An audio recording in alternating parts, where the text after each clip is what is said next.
Doctor Vishnuvardhan ಹಾಗೂ ಆರತಿ ನಟಿಸಿರುವ ಚಿತ್ರಗಳು. ಇವರ ಜೋಡಿಯೂ ಕೂಡ ಅಷ್ಟೇ ಜನಪ್ರಿಯವಾಗಿತ್ತು. ಇವರ ಸಿನಿಮಾದ ಗೀತೆಗಳಂತೂ ಎಲ್ಲರ ಮನದಲ್ಲಿ ಅಚ್ಚಳಿಯದೆ ಉಳಿದಿದೆ. ಈ ಜೋಡಿ ನಟಿಸಿರುವಂತಹ ಚಿತ್ರಗಳ ಒಂದು ಕಿರುನೋಟ ಇಲ್ಲಿದೆ. ಪ್ರಿಯ ವೀಕ್ಷಕರೇ, ಅನನ್ಯ ಚಿತ್ರಗಳ ಮಾಹಿತಿಗೆ ನಿಮ್ಮೆಲ್ಲರಿಗೂ ಸ್ವಾಗತ. 1972ರಲ್ಲಿ ಬಂದಂತಹ ನಾಗರಹಾವು. ಈ ಚಿತ್ರದ ನಿರ್ದೇಶಕರು ಎ.ಎಸ್. ಪುಟ್ಟಣ್ಣ ಕಣ್ಗಾರ್, ಸಂಗೀತ ವಿಜಯ್ ಭಾಸ್ಕರ್. 1978ರಲ್ಲಿ ಬಂದಂತಹ ಚಿತ್ರ ಹೊಂಬಿಸಿಲು. ಈ ಚಿತ್ರದ ನಿರ್ದೇಶಕರು ಗೀತಪ್ರಿಯ, ಸಂಗೀತ ರಾಜನ್ ನಾಗೇಂದ್ರ. 1978ರಲ್ಲಿ ಬಂದಂತಹ ಚಿತ್ರ ಸಂದರ್ಭ.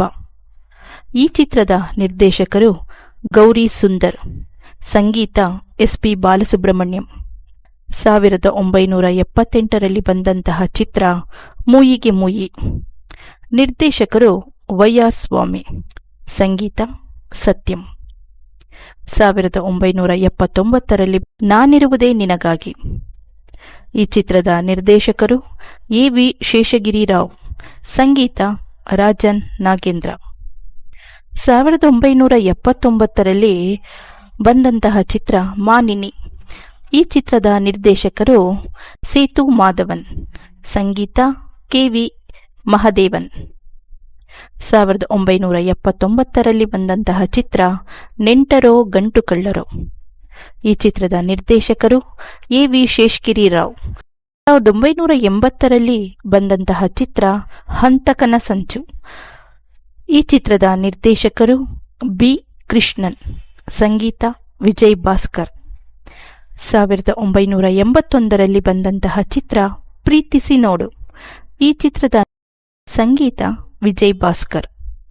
1982ರಲ್ಲಿ ಬಂದಂತಹ ಚಿತ್ರ ಕಾರ್ಮಿಕ ಕಳ್ಳನಲ್ಲ. ಈ ಚಿತ್ರದ ನಿರ್ದೇಶಕರು ಕೆ.ಎಸ್. ದಾಸ್, ಸಂಗೀತ ಜಿ.ಕೆ. ವೆಂಕಟೇಶ್. 1982ರಲ್ಲಿ ಸುವರ್ಣ ಸೇತುವೆ. ಈ ಚಿತ್ರದ ನಿರ್ದೇಶಕರು ಗೀತಪ್ರಿಯ, ಸಂಗೀತ ವಿಜಯ್ ಭಾಸ್ಕರ್. 1983ರಲ್ಲಿ ಬಂದಂತಹ ಚಿತ್ರ ಕಲ್ಲು ವೀಣೆ ನುಡಿಯಿತು. ಈ ಚಿತ್ರದ ನಿರ್ದೇಶಕರು ತಿಪಟೂರು ರಘು, ಸಂಗೀತ ರಂಗರಾವ್. 1983ರಲ್ಲಿ ಬಂದಂತಹ ಚಿತ್ರ ಸಿಡಿದೆದ್ದ ಸಹೋದರ. ಈ ಚಿತ್ರದ ನಿರ್ದೇಶಕರು ಜೋ ಸೈಮನ್, ಸಂಗೀತ ಸತ್ಯಂ. ಚಿತ್ರ ಗಂಧರ್ವಗಿರಿ. ಈ ಚಿತ್ರದ ನಿರ್ದೇಶಕರು ಎನ್.ಎಸ್. ಧನಂಜಯ, ಸಂಗೀತ ಉಪೇಂದ್ರ ಕುಮಾರ್. 1984ರಲ್ಲಿ ಬಂದಂತಹ ಚಿತ್ರ ಮದುವೆ ಮಾಡು ತಮಾಷೆ ನೋಡು, ಸಂಗೀತ ವಿಜಯಾನಂದ. 1980ರಲ್ಲಿ ಬಂದಂತಹ ಚಿತ್ರ ಬಂಗಾರದ ಜಿಂಕೆ, ಸಂಗೀತ ವಿಜಯ್ ಭಾಸ್ಕರ್. 1980ರಲ್ಲಿ ಇವರಿಬ್ಬರ ಜೋಡಿ ಕೊನೆಗೊಂಡಿತು. ಇವರಿಬ್ಬರ ಜೋಡಿ ಕನ್ನಡ ಚಿತ್ರರಂಗದಲ್ಲೇ ಒಂದು ಮೈಲುಗಲ್ಲು ಸ್ಥಾಪಿಸಿತು. ಪ್ರಿಯ ವೀಕ್ಷಕರೇ, ಮುಂದಿನ ಸಂಚಿಕೆಯಲ್ಲಿ ಮತ್ತೊಬ್ಬ ಸಾಧಕರ ಹಾಗೂ ಚಿತ್ರದ ಮಾಹಿತಿಯೊಂದಿಗೆ ಮತ್ತೆ ಸಿಗೋಣ. ಈ ಸಂಚಿಕೆಯನ್ನು ವೀಕ್ಷಿಸಿದ ಎಲ್ಲ ಚಿತ್ರ ಪ್ರೇಮಿಗಳಿಗೂ ಧನ್ಯವಾದಗಳು. ಡಾಕ್ಟರ್ ವಿಷ್ಣುವರ್ಧನ್ ಹಾಗೂ ಆರತಿಯವರ ಈ ಚಿತ್ರಗಳ ಮಾಹಿತಿ ನಿಮಗೆ ಇಷ್ಟವಾದಲ್ಲಿ